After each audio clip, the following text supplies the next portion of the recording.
मुदच्यते पूर्णस्य पूर्णमादाय पूर्णमेवावशिष्यते। ओम शांति शांति शांति। ओम गुरुर्ब्रह्मा गुरुर्विष्णु गुरुर्देवो महेश्वरा गुरु साक्षात् परब्रह्मा तस्मै श्री गुरवे नमः। ओम चिदंबराय मठाधीशं सिद्धारूढ़यतीश्वरं शिष्य रूपेण बोधकं गुरुमाश्रये यदंग्रिकमलद्वन्द्वं तापत्रय निवारणं शान्तैकपदं देवं सिद्धारूढ़ं अहं भजे सिद्ध सद्गुरु पादाब्जं जनजनकस्ततः ततुपदेशकर्तारं नत्वा भक्तिपुरासरं यं ब्रह्मवरुणेन्द्ररुद्रमरुतास्तन्वन्ते दिव्यस्तवै वेदै साङ्गै पदक्रमोपनिषद गायन्ति यं सामगाः ध्यान अवस्थितेन मानसा पश्यन्ति यं योगिनो यशान्तं नाविदुषरासुरगणः देवाय तस्मै नमः। आरूढ़ ज्योति जगत सिद्धार्थ स्वामी जी को अभिवंदन करते हुए प्रातः स्मरणीय सद्य वंदे आदरणीय सद्गुरु भीमाशंकर स्वामी जी को तत्स्वरूपी भगवतानंद सरस्वती महास्वामी जी को अभिवंदन करते हुए परमात्मा स्वरूप गण श्रीमद् भगवद गीता का दूसरा अध्याय में आज का विषय 62 है ना। तो ये श्लोक है। तो भगवान का यहाँ पर बताने का तात्पर्य क्या, कर्म योग पता है आप लोगों को कि सम्यक जो योग है उसको साधने के लिए सब राग द्वेष रहित रहता है वही सम्यक साध सकता है। तो राग द्वेष से बंधन हो जाएगा, सम्यक से बंधन रहित हो जाता है। पर वो करने के लिए इंद्रिया निग्रह चाहिए। इंद्रिया निग्रह जिसको है वो समाधि स्थिति को प्राप्त कर लेता है, फिर वो आदमी कर सकता है। अगर समाधि स्थिति को गया, इंद्रिया निग्रह पूर्ण रूप से नहीं है, असक्त है, हाँ, तो प्राप्ति नहीं होता है। फिर ठीक है वो ध्यान भी कर रहे तो विघ्न आएगा। तो जितना हो सके बाहरंग बहिरंग नहीं, अंतरंग से पूर्ण रूप से आप अगर वैराग्य को प्राप्त करता है तो ही संभव है, ऐसा कल तक बताया। तो आगे तो वैराग्य साधने के लिए तो ये इंद्रिय को वश में करना पड़ता है, स्थिर बुद्धि होना चाहिए ना। तन्नि सर्वाणि संयमः युक्तः आसीत् मत्परावशे ये सर्वेन्द्रियाणि तस्य प्रज्ञा प्रतिष्ठिता। तो कल का विषय था। तो आज कहते हैं कि ध्यायतो विषयन् पुंसः 62 श्लोक में ध्यायतो विषयन् पुंसः संगस्ते पुष्य जायते संगात संजायते कामः कामात् क्रोधो अभिजायते। तो यहाँ पर क्या बोला है कि देखो विषयों का चिंतन करने वाले पुरुष के उन विषयों में आसक्ति हो जाता है। तो विषयों का जो चिंतन करता है, विषय यानी काम क्रोध लोभ मोह मद मत्सर्य, ये क्षण गुण जो है ये विषय किसमें आता है, शब्द स्पर्श रूप रस गंध। तो ये जो 5 विषय का शब्द स्पर्श रूप रस गंध, इस तन्मात्रा को लेकर उस वृत्ति में प्रवेश करते हैं, उसका चिंतन करना।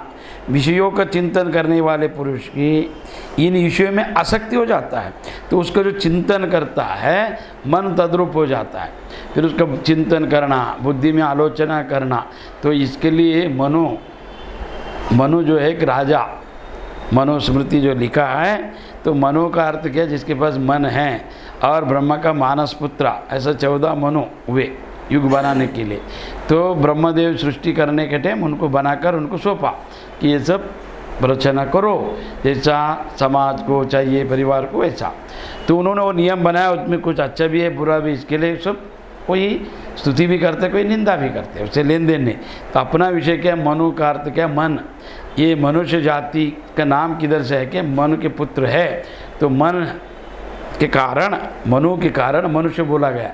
और उस मनु का पत्नी है, उसका नाम क्या है, शतभिषा।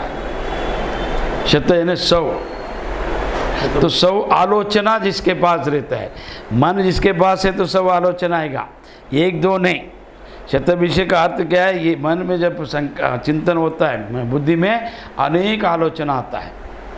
और उससे उत्पत्ति होता है विषय, उसका नाम है। तो ये तो उनको इसके लिए बताया कि जैसा विषयों का चिंतन करने वाला पुरुष विषयों में आसक्त हो जाता है, आसक्ति से उन विषयों की कामना उत्पन्न होता है, फिर आसक्ति के कारण चिंतन करने से मन में वो बैठ जाता है, फिर बैठने के बाद है ना उसके अंदर है ना ये हो जाता है कामना उत्पन्न होता है।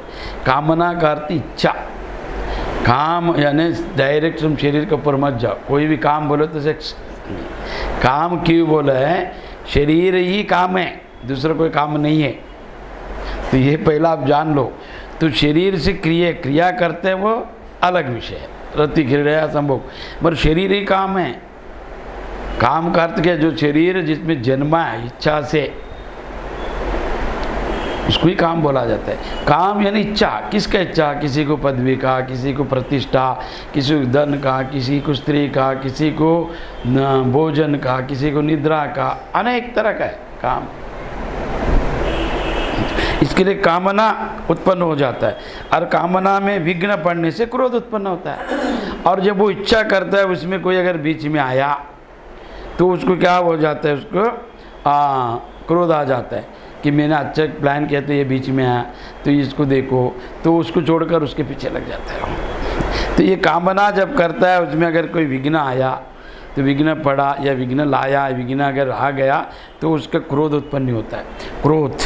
तो आगे बोला है ध्याय तो पुरुषान, और ये विषयों का चिंतन करने वाला जैसा संग संगता सज्जायते काम। हाँ, तो जो पुरुष चिंतन करने में जैसा संग रहता है, जैसा जैसा लोग व्यक्ति जैसा आपका संग वैसा मति बन जाता है, और मति जैसा बनते गति वैसा हो जाता है,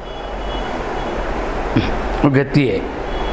तो संग कैसा रहने का, सत्संग बोले तो क्या, सत्य को जानने के लिए 4, 10, 1000 या लाखों लोग सत्य को जानने के लिए उन्होंने जो जमा हुआ है वहाँ पर एक ग्रुप बना है, एक गण पूरा बैठकर एक रूम में, मठ में या मंदिर में किधर भी और लेकर सत्संग करता है।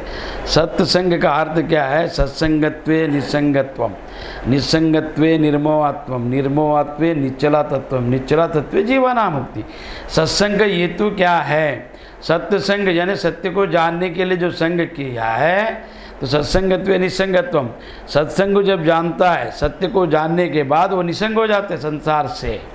ईश्वर को जो पकड़ लिया फिर संसार से वो छूट जाता है। संसार को जितना भी पकड़ा उसको प्राप्ति नहीं है, ईश्वर को पकड़ने से संसार अपने आप छूट जाता है। इसके लिए सत्संगत्वे निसंगत्वम, उसे पता चलता है कि ये मेरे घर नहीं, मेरे गाड़ी नहीं, मेरे घोड़ा नहीं, मेरे भाई, कोई संबंध मेरा नहीं है, न बंधुर न मित्रम गुरुर न शिष्य, कोई भी नहीं है। तो ऐसे जब उसको सत्संग करने से पता चलता है कि मैं आत्मवान हूँ, और ईश्वर का ही ये लेना चाहिए शरण, और ईश्वर में ही पारायण होना चाहिए, ईश्वर में ही संग करना चाहिए। वो सत्संग, सत्य को जानने के लिए जहाँ पर जमा होता है उसका नाम है सत्संग। सत्य जानने से क्या लाभ है, सत्य जानने का व्यक्ति का लक्षण क्या है, सत्संगत्वे निसंगत्वम, सत्य को जब जाना तो वो निसंग होना चाहिए। तो निसंग कैसा होता है, अंतरंग से होता है, वो कुछ को छोड़ के जंगल में जाके बैठना नहीं, तो वो अपना मन से सबको अलग कर देता है, उसका नाम है सत्संगत्व निसंगत्व। निसंगत्व निर्मोहत्वम, मोह के कारण ना संबंध रागद्वेष उत्पत्ति, तो मोह नहीं होता, उससे मोह चला जाता है कि मोह आगे बताएगा किसके साथ जुड़ने से क्या क्या करता है। तो मोह निसंगत्व निर्मोहात्म, निर्मोहात्म जब होने के बाद निश्चला तत्व, फिर उसका जो निश्चल तत्व है जो अपना स्वरूप है उसका बोध हो जाता है। जब उसका बोध होने के बाद उसको जीवन मुक्ति, उसको फिर मोक्ष मिलता है, तो उसका नाम है सत्संग। तो उसने इतना प्राप्त किया सत्संग करके, क्या सत्संग केवल दिखाने के लिए या पदवी प्रतिष्ठा सम्मान के लिए कर रहा है, नहीं। तो व्यवस्था करो, आप हार डाल के लो, उनसे सम्मान करके लो, सबको आपने अकेला आदमी अगर खर्चा करके पंडाल बनाए पुण्य मिलेगा। मगर जानना चाहिए, जितना जाना आप सत्य को, तो वो क्या करेगा, आपको निस्संग बना देगा।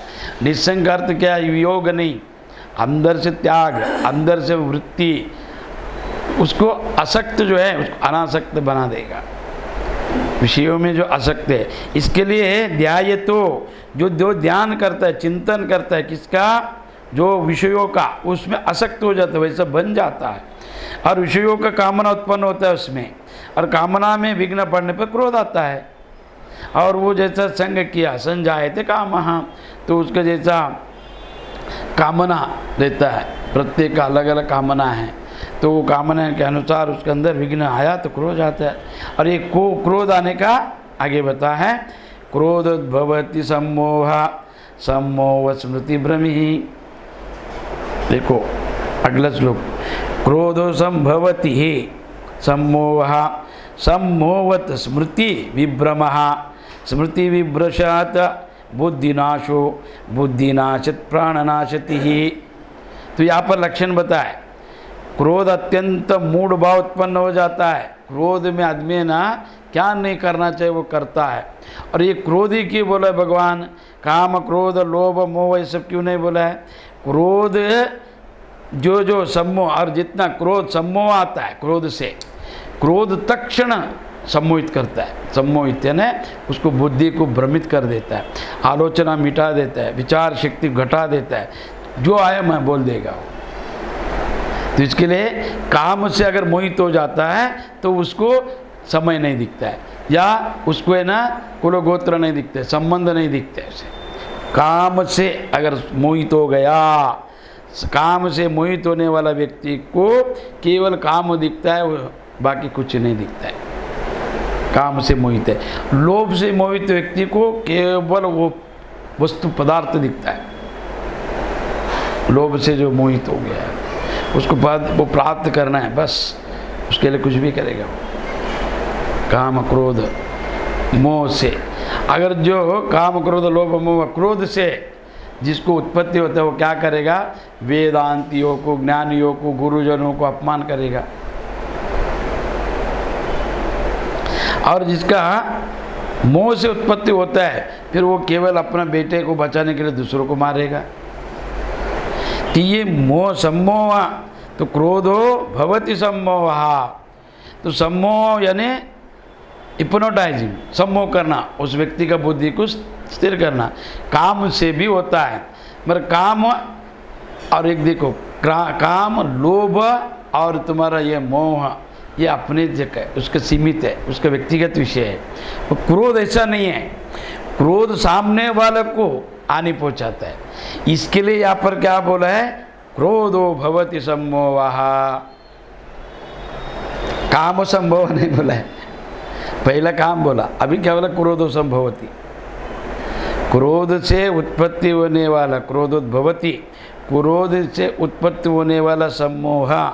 फिर से जान लो, सम्मोह व्यक्ति सम्मोहित हिप्नोटाइजिंग तो जो करता है, तो उसको सम्मोहित जब वो करता है आदमी तो हिप्नोटाइजिंग, तो पूर्ण उसका बुद्धि उसका अधीन हो जाता है। उतनी की क्रिया है, उसने वश किया है। ये ऐसा नहीं क्रोध तक्षण हो जाता, कहाँ से आए पता नहीं, कहाँ से आए पता नहीं। ज्ञानी को भी क्रोध आ जाएगा, अगर ज्ञानी बैठे सामने अन्याय हो रहे तो क्रोध आ जाता है, अधर्म हो रहे तो क्रोध आ जाता है। तो क्रोध किसी भी, और कहाँ से पूछ के आएगा क्रोध, नहीं। काम लोभ मोह है ना, उसको थोड़ा जान सकते हैं, उसका व्यक्तिगत विषय है वो, उससे दूसरे को हानि नहीं पहुँचेगा, वो खुद को हानि पहुँचेगा। क्रोध दूसरों को हानि पहुँचाएगा। इसके लिए यहाँ पर क्रोध का विषय लिया है भगवान ने, सूक्ष्म है। तो क्रोध ही क्यों बोला, काम तो उससे बड़ा है, क्रोध तो क्षणिक है, पर क्रोध से दूसरों को हानि पहुंचा सकता, वाणी से, शरीर से अपमान कर सकता है उनका, है ना। इसके लिए, और देखो कोई अगर सत्कार करता है, मान सम्मान करता है, तो उसको राग होता है, अच्छा लगता है, नहीं बुला के मेरे को हाथ डाला बाबा अच्छा किया। अपमान करे तो क्रोध आ जाता है। उसको पदवी प्रतिष्ठा मिला, राग होता है। वो छीन लिया, क्रोध आता है। ये तो मान सम्मान में उनका अंदर राग उत्पत्ति होता है। अगर उधर कोई का अपमान किया तो क्रोध आ जाता है। तो इसके लिए क्रोध संभवा, तो ये क्या बोले हैं, क्रोधो भवति सम्मोहा, क्रोधो भवति, क्रोध से उत्पत्ति होने वाला जो सम्मोह है, काम से उत्पत्ति होने वाला सम्मोह है, वो कामिक है, तो उसको लोक लज्जा नहीं रहता, भय नहीं रहता है, हाँ, उसको कोई ये नहीं रहता है, कुल गोत्र वापर। शादी के लिए सब बोलेगा, ये पूछो, पत्रिका जमा करो, वो जमा करो, कुल गोत्र आगे पीछे सब विस्तार से उसका परीक्षण करेगा। मगर विषय जब काम से मोहित व्यक्ति ही वो सब देखता है नहीं, तो उसका व्यक्ति कहते हैं उसने किया, उसका पाप उसको है, उसका पुण्य उसको है, या उसका पर उसको है, तो वो सबको नहीं बांट सकते। सुनो, क्रोध अत्यंत विमोड़ उत्पन्न कर देता है वो क्रोध, और क्रोध तक्षण उत्पत्ति होता है, पूरा हृदय से मन को जाके लग जाते हैं बुद्धि को। फिर वो बुद्धि को सम्मोह करने के बाद वो सम्मोह स्मृति जो बुद्धि है ना नीचे नहीं कर सकता है। सामने वाला गुरु है क्या, वे ऑफिसर है या लीडर है या नेता है क्या, माता पिता है क्या, भाई है, वो कुछ नहीं देखेगा, सब बोल देगा। तो वहाँ पर सम्मोह से विभ्रमित हो जाता है। स्मृति ही ब्रह्मशाद, अगर स्मृति अगर उसको नाश हो गया, बुद्धि निर्णय नहीं कर रहा अच्छा बुरा, नीति अनीति, धर्म अधर्म, तो वो क्या करेगा, बुद्धि नाश हो, फिर वो बुद्धि नाश हो जाता है स्मृति में भ्रम हो जाने से। आप लोग समझे ना, क्रोधोद्भवति ही, फिर से बोल रहा हूँ, क्रोधो भवति सम्मोहा, क्रोध ही क्यों लिया, अभी काम क्रोध ये दूसरा है ना, काम क्रोध लोभ मोह मद मत्सर्य, ये षड गुण जो है इसमें क्रोध उत्पत्ति क्षणिक है, और वो क्षण में क्या नाश करेगा पता नहीं, उसका परिणाम ज़्यादा रहता है, और वो दूसरे को देता है हानि, दूसरे को हानि पहुँचाते हैं, वचन से, बोलने से, मारने से, कुछ भी फेंका, कुछ भी किया, क्रोध में हो जाता है। तो इसके लिए यहाँ पर क्या बोले, देखो, क्रोधोद्भवति सम्मोह व सम्मोह तो स्मृति, स्मृति यानी बुद्धि, स्मृति स्मरण, स्मरण, और अपना शास्त्र भगवद गीता क्या है, स्मृति ग्रंथ है ये। भगवान ने जितना वेद उपनिषद सुना है उन सबको याद करके बताया शिष्य को। अनेक उपनिषदों का श्लोक जैसा वैसा ही है, पर अगर ये श्लोक अगर उपनिषद में आए तो आप अलग मत समझो, वहाँ से इधर आया है। नहीं तो क्या भगवान बोला था, गीता में भी है, इधर भी है, ऐसा कैसा, ऐसा नहीं, उपनिषद का जैसा है वैसा श्लोक यहाँ पर बोला है। तो भगवान ने जितना उपनिषद सुना था अपना गुरु से, उपनिषद विद्या ब्रह्म विद्या है, और अपना भारत में उपनिषद जैसा दूसरा कोई विद्या नहीं है। उपनिषद एक ही संवाद है जो ब्रह्म ज्ञान दे सकते, गुरु शिष्य संवाद परंपरागत आया, और उसमें ये सब ज्ञान छुपा है, उपनिषद विद्या ब्रह्म विद्या, दूसरा नहीं। तो ये अनेक श्लोक उपनिषदों का है, कठोपनिषद का है, इसमें चांदोग्य का, बृहदारण्यक, अनेक उपनिषद के सार है भगवद गीता। तो इसके लिए इसका प्रशस्ति ज़्यादा है, सर्वोपनिषदों का वो दुग्ध गोपाल नंदन, हाँ, इसका महत्व है कि इतना उपनिषद पढ़ने की जरूरत भी नहीं है, कि उपनिषद ब्रह्म विद्या है, सुलभ है, और प्रत्येक शिष्य का अपना अपना प्रश्न के ऊपर उत्तर दिया भगवान गुरुदेव ने, तो गुरु ने।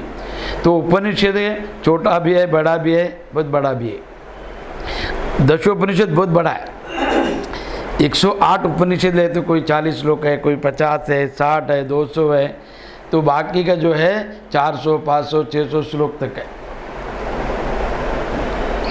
भगवद गीता सबसे बड़ा उपनिषद है, 700 श्लोक। ये ऐसा उपनिषद में भगवान बोलते हैं कि क्रोध से अत्यंत विमूढ़ उत्पन्न हो जाता है, मूढ़ता आ जाता है, क्रोध में क्या करेगा पता नहीं।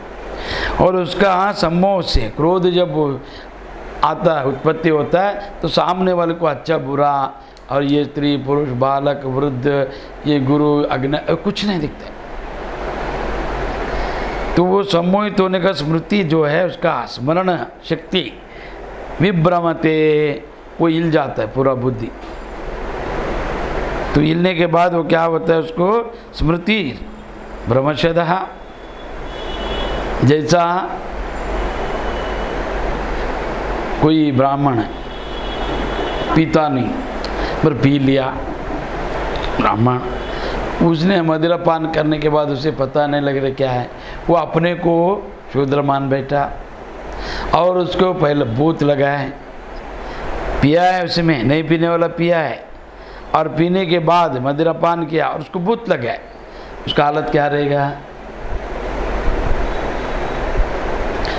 बुद्धि भ्रमित, उसका भाषा जब उसको उतार दिया, मंत्र को लाके भूत निकाला, फिर औषध दे के उसका निशा उतार दिया, तभी वो अपने को मानेगा हाँ मैं ब्राह्मण। ऐसा जो आदमी नहीं करने का वो सब करता है क्रोध में। क्रोध में जो एक क्षण में हो जाते हैं, काम तो आलोचना है, विचार है, वो आकर कुछ समय लगते हैं, इसको समय नहीं लगता है।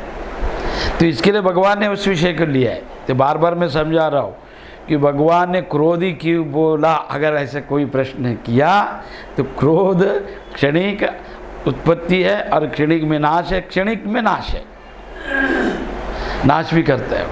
तो इसके लिए वो उत्पत्ति हो, उसका वर्णन किया भगवान ने।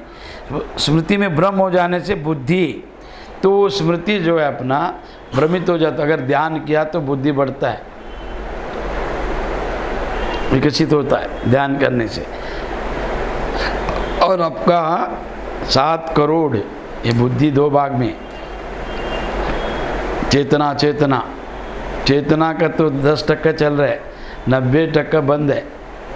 10% बुद्धि भी कोई उपयोग नहीं करता है। अगर ध्यान किया, कुंडलिनी जागृत किया, प्राणायाम किया, तो उसको 7 करोड़ विद्या सीखने का उसके अंदर ताकत है।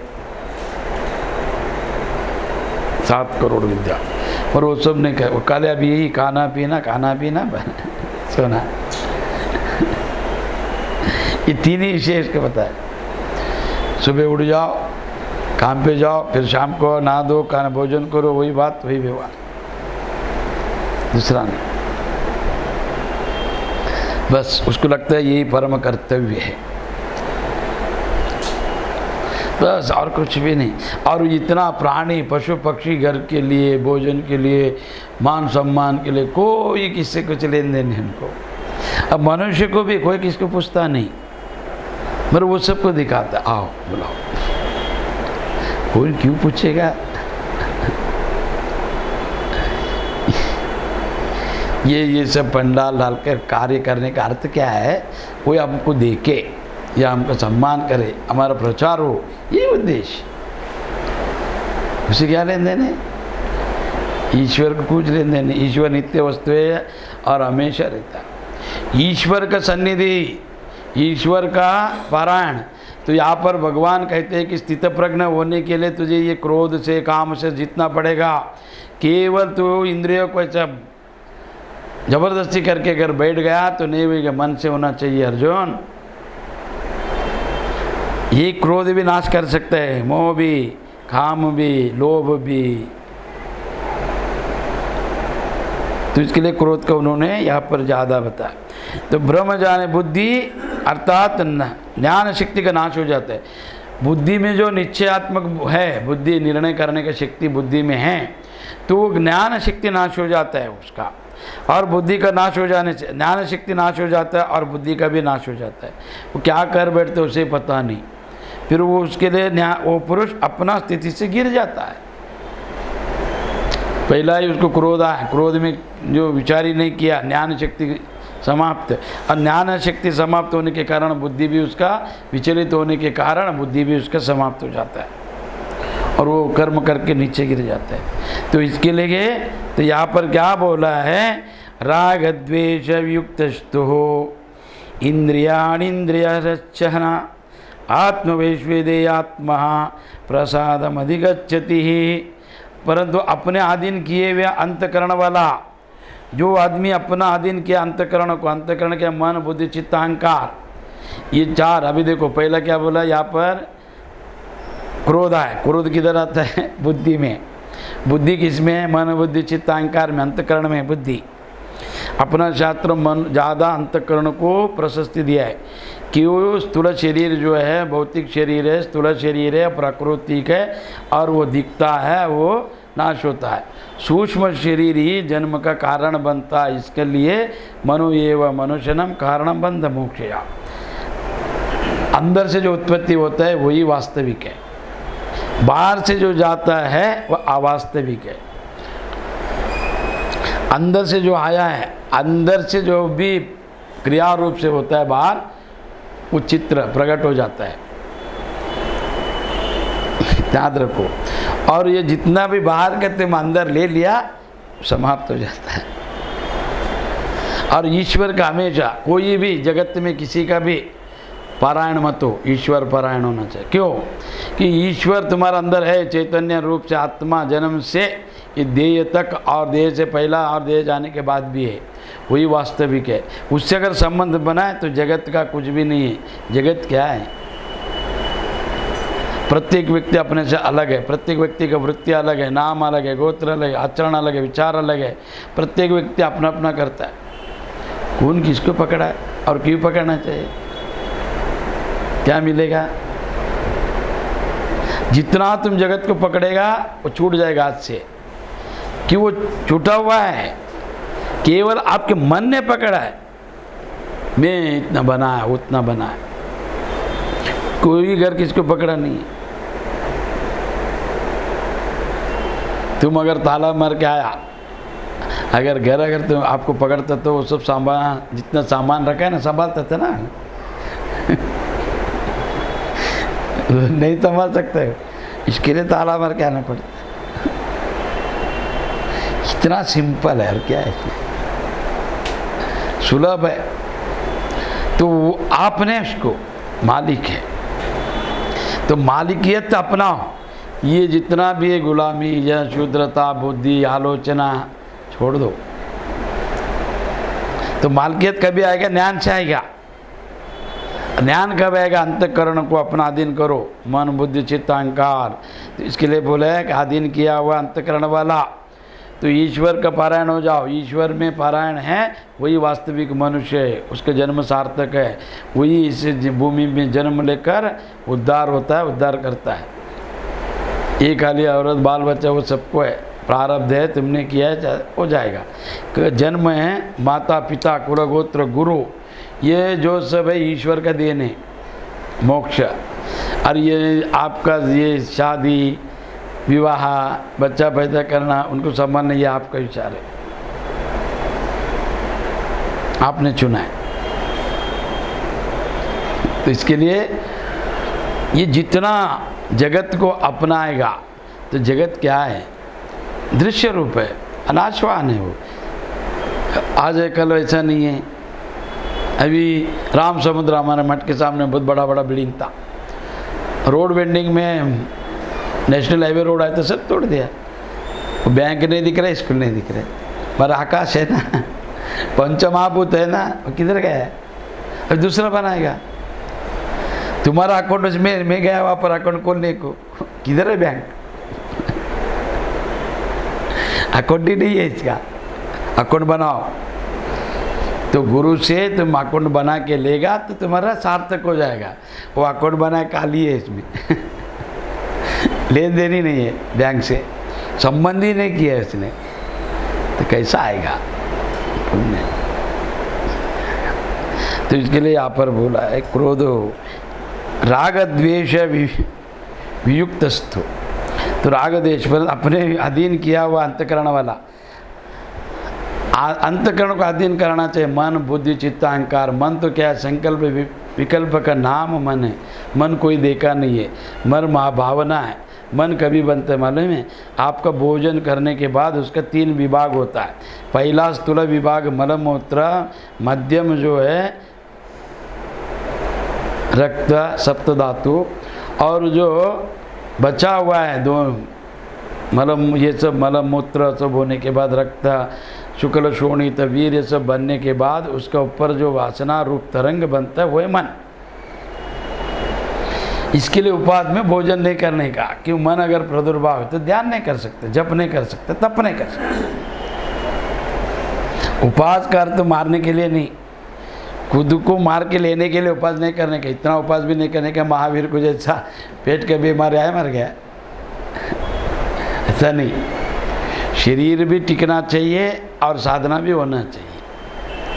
तो वैसा उपवास, उपवास उप यानी समीप, वास यानी उस स्थान में ईश्वर को प्राप्त करना। उपवास गुरु के समीप जाकर गुरु के संबंध में रहकर ज्ञान प्राप्त करना, उसका नाम है उपवास, उसका नाम है उपदेश, उपनिषद उसको बोला जाता है। गुरु के समीप, तो उनके समीप रहने से वो सब आएगा ना। गुरु दिल्ली में, शिष्य कलकत्ता में तो क्या आएगा। तो यहाँ पर बोले स्वाधीन जो करके लेता अंतकरण को, अंतकरण है मन बुद्धि चित्त अहंकार, ये अंतकरण है। और ये चारों एक ही है, वृत्ति से अलग अलग है, क्रिया से अलग अलग है, नाम से अलग अलग है, मगर कार्य जब करते हैं तो चारों मिलके करते हैं। ये कौन? मन बुद्धि चित्त अहंकार। तो इसके लिए यहाँ पर क्या बोला? पहला बुद्धि को क्रोधो भवति सम्मोहः, तो क्रोध जब आता है को सम्मोहित होता है, क्रोध से जो सम्मोहित हो जाता है उनका बुद्धि भ्रमित हो जाता है। फिर भ्रमित बुद्धि क्या करते हैं कि निचात्मक नहीं रहते, उनका ज्ञान नाश हो जाता है। फिर वो अज्ञान के कारण वो अनेक कर्म करके बंधन में गिरता है। तो ऐसा अर्जुन, इसके लिए आगे क्या बोला है कि जैसा राग द्वेष से रहित, तो जो आदमी राग और द्वेष, तो राग किसमें है? सम्मान किया राग, निंदा किया द्वेष, है ना। अपमान किया तो क्या होगा? उसको द्वेष आएगा। सम्मान के तो राग आएगा। तो राग द्वेष रहित इंद्रियों को, जो आदमी आपका पैर पड़ेगा आज, तो रोज पैर पड़े तो एक दिन गाली देगा, उसको लगता है क्या मैं रोज पैर पड़ा, आज गाली दे तो क्या हो गया। कि उनको लगता है, मन में हो जाता है, मन विरोध होता है। कभी भी तपस्या करते करते वो अविचार में आ जाता है, जन्म का सोचते सोचते मृत्यु का सोचता है, उसको आ जाता है ऐसा। क्यों? मन का रूप है वो। मन आज यहाँ पर अच्छा देखो, मन कभी भी स्थायी नहीं रहता है। मन वास्तविक मन वर्तमान में नहीं जीता है। अभी कोई पूछा स्वामी मेरे को पैसा नहीं है, तो आज कितना चाहिए? 10,000। तो ठीक है, उसको 10,000 मिला, तो वो 10,000 का छोड़ देगा, मिला हो गया, 20,000 का सोचेगा। उसका मन कभी भी हो गया, मिला ना 10,000, छोड़ दो, हो गया 20,000 मिलेगा क्या नहीं। फिर 20 मिला, लाख मिलने का, लाख से फिर 2 लाख मिलने का, आगे का भविष्य का सोचता है मन। वर्तमान में जीता नहीं है मन। तो वर्तमान में जब अध्यात्म साधना करते वक्त उनका मन वर्तमान में आना है, न भूतो न भविष्य थी। आप पीछे का भी नहीं, अतीत भी नहीं, भविष्य भी नहीं सोचने का। अभी वर्तमान में तुम साधना कर रहे, सुन रहे, तो अभी जानना चाहिए तुमको। पर तो मन क्या करता है? आगे कहीं सोचता है, फिर ये छूट जाएगा। वो गुरु शिष्य गया, फिर वो गुरु शिष्य वहाँ वेदांत सुनना, गीता बोल रहा था कल, क्या हाँ सुना, हमारा उसका मन सब उधर रहेगा, उस लोग सुनेगा नहीं। वर्तमान में आपका मन लाओ, वर्तमान में जियो, तो आज जिया तो कल भी जिएगा। यही वर्तमान ही भविष्य बनता है, बनाते भविष्य। अपना भविष्य आपके हाथ में, आप जो सोचा वही होगा। मगर वो भविष्य के चिंतन में और अतीत बीता हुआ उसका चिंतन में, अभी ये अभी है, वर्तमान सत्य है। तो वर्तमान में जीना चाहिए। तो वर्तमान में जो नहीं जीगा, भविष्य में जीने वाला का आकांक्षा ज़्यादा रहता है, कल्पना ज़्यादा रहता है, फिर वो द्वेष से भरा रहता है। तो मिला ठीक, नहीं मिला, मिला हो गया दूसरा, छोड़ दो, मिला दूसरा नया। मन हमेशा नया चाहता है, नया सुनना, नया देखना, नया करना, मन का इच्छा है। और शरीर ऐसा नहीं है। शरीर जो क्रिया आपने सिखाया है उसको वैसा ही करना चाहता है, याद रख लो। बहुत सूक्ष्म है। अंतकरण, तो अंतकरण जिसका अधीन हो जाता है, राग द्वेष रहित होकर इंद्रियों द्वारा विषयों में विचरण करता हुआ अंतकरण की प्रसन्नता को प्राप्त होता है। तो राग द्वेष रहित इंद्रियों द्वारा विषयों में विचरण करता है। तो जब राग द्वेष रहित होने के बाद उसका विचारणा इंद्रियों के साथ अगर वो विषय आदि में विचरण करता है तो अंतकरण की प्रसन्नता को प्राप्त होता है। तो मन बुद्धि से चित्त से अहंकार से अभिमान से तिरोहित हो जाता है वो। हाँ, ये सब ईश्वर ने दिया, मेरा नहीं है, ईश्वर का है, मैंने कुछ नहीं किया, उसका विचार रहता है। जिसने जीता अंतकरण को स्वाधीन कर ले, वश में कर ले। जिसका अंतकरण वश में नहीं है वो क्या बोलेगा ना, मैं अरे मैं पढ़ा इसके लिए मुझे नौकरी मिला था, मैं पढ़ा इसके लिए मुझे नौकरी मिला, नौकरी से पैसा मिला, पैसे से मैं बना ले। कौन सा आशीर्वाद किया? इसका आशीर्वाद था? कुछ नहीं बोलेगा। जब उसको नौकरी नहीं मिला, पढ़ा है, ये पैसा नहीं आया, तभी बोला कोई आशीर्वाद नहीं देते है।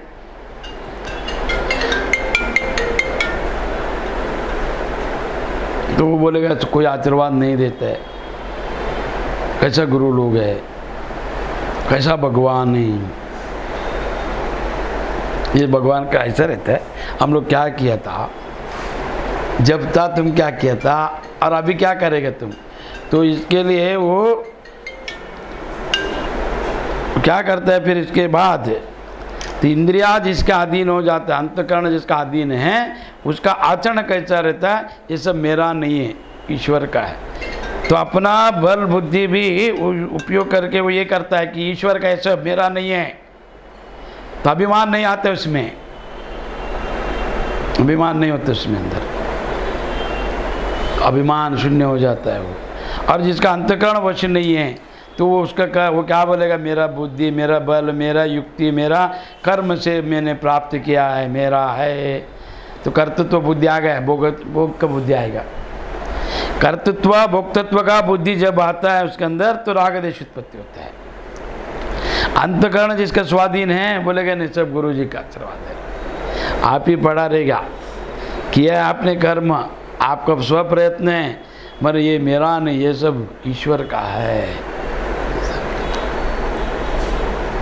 तो भी आचरण किया है, उन्होंने भी कर्म किया है, पर उनका कर्म में सेवा भाव है, सब त्याग नहीं, ईश्वर का है, उनका कृपा, उनका दया, उनका आशीर्वाद से हुआ है, मैंने कुछ नहीं किया है, वैसा बन जाता है। तो इसके लिए अर्जुन, तो तेरे को प्रसन्न अंतकरण को स्वाधीन करने वाला, तो उनका भी इंद्रियों द्वारा विषय में आचरण करता है, मगर अंतकरण के प्रसन्नता को प्राप्त होता है, उनका अंतकरण प्रसन्न हो जाता है। वो जो कर्म करता है ना, उनको प्रसाद बन जाता है। आगे प्रसाद सर्व दुक्खानम अनिरेस्त्युपजायते प्रसन्न चेतसो आशो बुद्धि पर्यवतिष्ठति।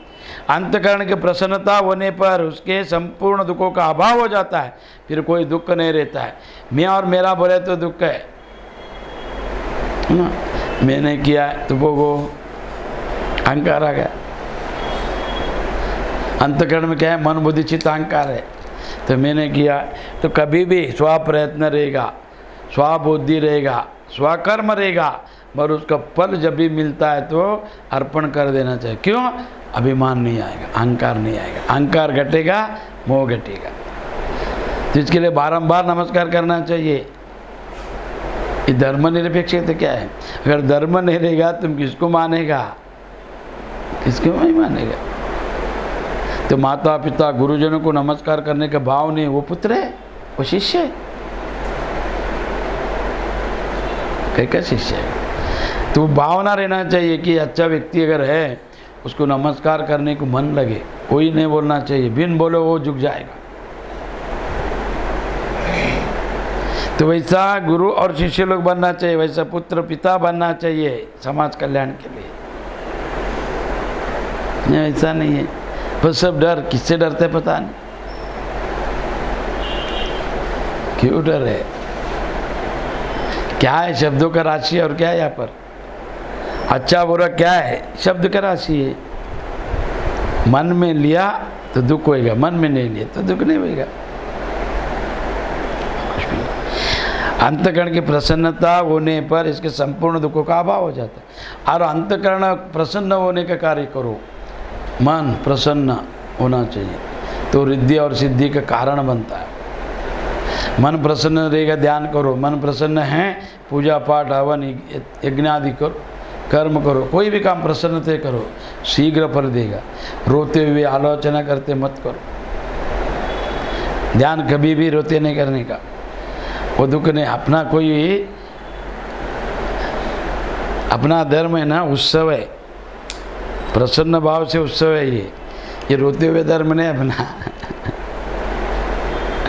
प्रसन्न होकर उत्सव बनाए, उत्सव। उत्सव का अर्थ क्या है? दूसरे लोग का तो पुण्यतिथि है, इसमें सब जन्म तिथि है, उत्सव है। उत्सव क्यों बना है? कि ऋतु काल के अनुसार महात्माओं ने देखा ऋतु और काल, ये उत्सव ज़्यादा और ये व्रत ज़्यादा स्त्रियों के लिए बना है। ध्यान, साधना, मंत्र, यंत्र तंत्र शास्त्र और वेदांत सुनने को पुरुष को अधिकार दिया है। पर आजकल स्त्री बोलते हम लोग नहीं सुनने का, क्या ऐसे लोग बहुत हुआ है। वेदांत में भी अनेक स्त्री ने, मैत्रा, गर्गी, बहुत लोगों ने ज्ञान प्राप्त किया है, उन लोगों ने भी महात्मा बनाए, उनको भी अधिकार है। मानव से अगर देखा जाए तो स्त्री वो पुरुष सबको अधिकार है मोक्ष पाने का। मगर साधना में कि स्त्री क्या है? सृजनात्मक है। ईश्वर ने उनको एक ऐसा शक्ति दिया है सृजन करने का, उससे बड़ा सृजन दूसरा कोई नहीं कर सकता है। ब्रह्मा का शक्ति सृजन करने का, जो ताकत और विस्तार करने का और सबको दया करने का, प्रेम करने का स्त्री में दिया है। मगर आज सब दुरुपयोग हो रहा है। इसके लिए पुरुष है ना, प्लेन चलाता है, पेंटर बनता है, मूर्तिकार बनता है, क्या क्या बनता है, नाटककार बनता है। स्त्री लोग बनता नहीं था पहला। सृजन सबसे बड़ा दिया है उनको भगवान ने। सृजन करने की शक्ति उनको देने के बाद दूसरा क्या करेगा? जो वास्तविक सृजन करने का, सच जो निर्मित करने का उनका अंदर है। मगर अभी स्त्री भी क्या सृजन में नहीं है इनका, बस पुरुष जा रहे हैं, मैं उनके साथ जाएगा। तो यहाँ पर बोला है कि जैसा अंतःकरण प्रसन्न होना चाहिए, और वो प्रसन्न होता, अंतःकरण की प्रसन्नता होने पर उसे संपूर्ण दुखों का अभाव हो जाता है। जिसको प्रसन्न है ना, वो दुखी होता ही नहीं। जो प्रसन्न है, और अप्रसन्न व्यक्ति का भी सुखी होता ही नहीं। उसको हर चीज़ में संशय। वो क्या बाबा वेदांत सुने तो पेट भरेगा क्या? पेट के इससे क्या संबंध है?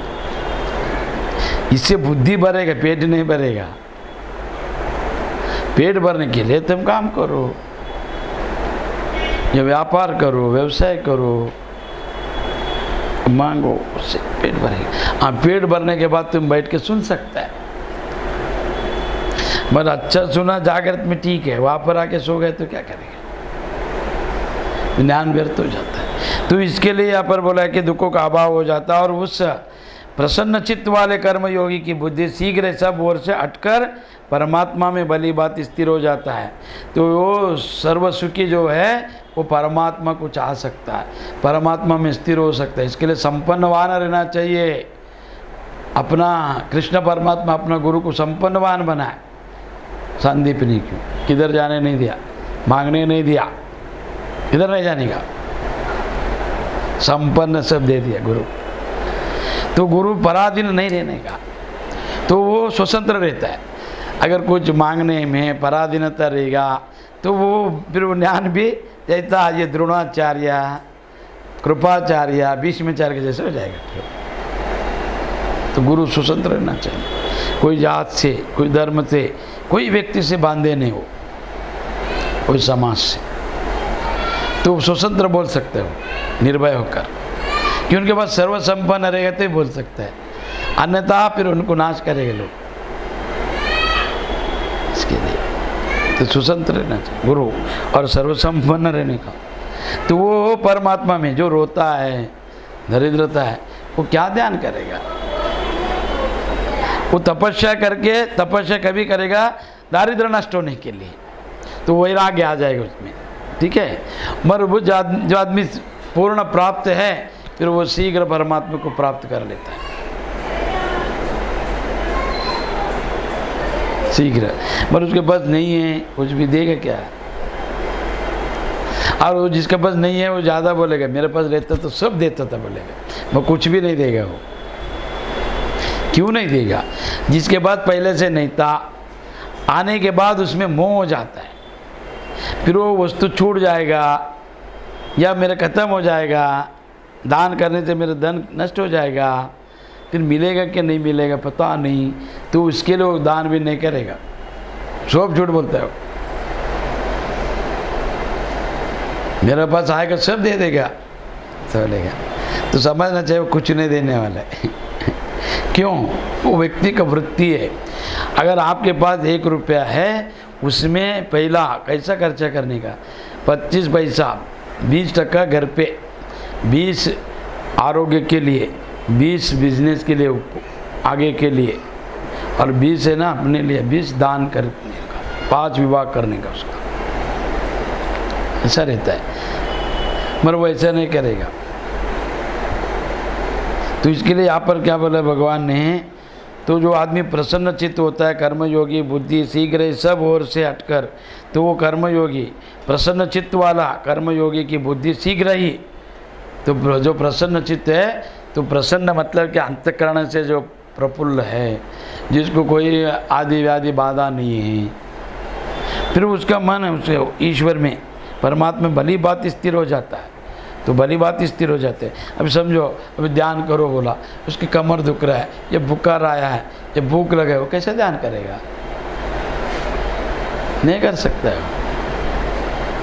ध्यान सर्वोपरि, सबको पर औषधि है वो नहीं करेगा। अभी बैठने को नहीं हुए तो क्या ध्यान करेगा? फिर वो बोलेगा अरे ध्यान करो बोलते हैं, बैठने को नहीं आ रहे, तो विरोध हो जाते हैं धर्म से। तो इसके लिए शरीर स्वास्थ्य रहना चाहिए, मन स्वास्थ्य, बुद्धि स्वास्थ्य, यानी पूर्ण रूप से निर्मल स्वच्छ रहना चाहिए। फिर वो